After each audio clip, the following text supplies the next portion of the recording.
নমস্কার, শুভ সন্ধ্যা। নিউজ ভ্যানগার্ডের পর্দায় আপনাদের প্রত্যেককে স্বাগত। এই মুহূর্তের গুরুত্বপূর্ণ সংবাদ নিয়ে আপনাদের সঙ্গে আমি রয়েছি শতাব্দী। নজর রাখছি আজকের বিশেষ আপডেটের দিকে।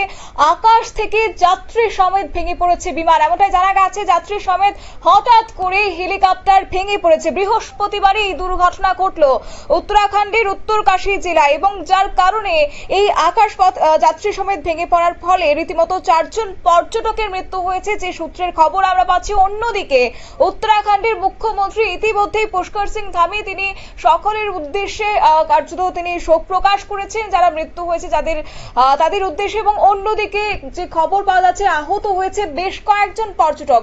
বিস্তারিত চলে যাবো, আমাদের সঙ্গে যুক্ত হয়ে গেছে প্রতিনিধি সম্রাট চৌধুরী। সম্রাট, কি জানতে পারছো এই মুহূর্তের আপডেট কি পাচ্ছ তুমি?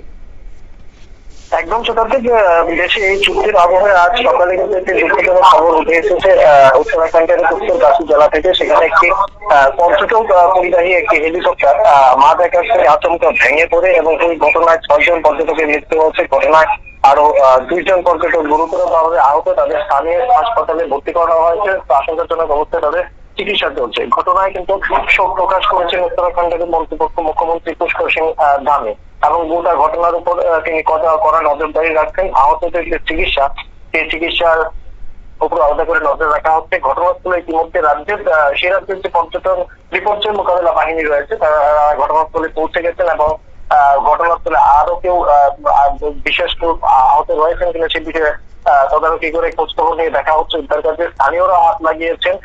কিন্তু সবচেয়ে উল্লেখযোগ্য বিষয় হচ্ছে এখন পর্যন্ত সকালের ঘটনা, তো এখন পর্যন্ত এই ঘটনা কি কারণে এই হেলিকপ্টার ভেঙে পড়েছে তা কিন্তু এখনো স্পষ্ট ভাবে কোনো কারণ উঠে আসেনি। ঘটনার তদন্ত শুরু করেছে প্রাথমিকভাবে যে এনডিআরএফ, দুঃখিত, যে এফটিআরএফ স্টেট ডিজাস্টার ম্যানেজমেন্ট যে ফোর্স রয়েছে তারা ঘটনাস্থলে গিয়ে ঘটনাস্থলে যে তদারকি আছে করছেন।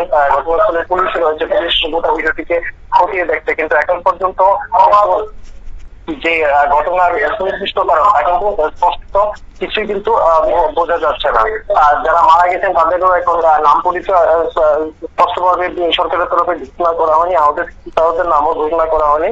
তবে সব মিলিয়ে উত্তরাখণ্ডে কিন্তু আজ এই দুর্ঘটনায় কিন্তু একটি দুঃখের খবর কিন্তু সকাল থেকে উঠে এসেছে। গোটা বিষয় থেকে কিন্তু নজর রেখেছে উত্তরাখণ্ড প্রশাসন। শতাব্দী, সেক্ষেত্রে এই যে ঘটনাটি ঘটলো প্রায় দীর্ঘ ঘন্টা অতিক্রান্ত, এখনো পর্যন্ত আহতের সংখ্যা কি সরকারি ভাবে সেখানে প্রকাশ করা হয়েছে? দেখো, 6 জন যাত্রী মোট ভেতরে মোট 6 জন যাত্রী ছিলেন। তো আপাতত খবর তাদের 6 জনেরই মৃত্যু হয়েছে, কিন্তু অতিরিক্ত ভাবে 2 জন যে আহত হয়েছে সে বিষয়ে কোনো স্পষ্ট তাদের যে সরকার রয়েছে সেই বিষয়ে কোনো স্পষ্ট তথ্য উঠে আসেনি। তবে একটা জিনিস তার স্পষ্ট, কর্তাটি নিয়ন্ত্রণ হারিয়ে গিয়েছিল এবং কোনো কারণে হয়তো তার কিন্তু কোনো একটি যন্ত্রাংশ ভেঙে যায়, তারপরে কিন্তু এই দুর্ঘটনাটি ঘটে বলে কিন্তু প্রাথমিকভাবে ধারণা করা হচ্ছে। একেবারে ধন্যবাদ। আপনারা শুনলেন বৃহস্পতিবার সাত সকালে এই দুর্ঘটনা। হঠাৎ করে মাঝ আকাশ থেকে যাত্রী সমেত ভেঙে পড়েছে হেলিকপ্টার, এবং যার কারণে সেখানে 4 জন পর্যটকের মৃত্যু হয়েছে, পাশাপাশি আহত হয়েছে বেশ কয়েকজন, এমনটাই জানা গেছে। এবং ইতিমধ্যেই যাদের মৃত্যু হয়েছে সেই নিয়ে উত্তরাখণ্ডের মুখ্যমন্ত্রী পুষ্কর সিং ধামি তিনি শোক প্রকাশ করেছেন। নিয়ে নিচ্ছে ছোট্ট একটি বিজ্ঞাপন বিরতির সঙ্গে থাকুন।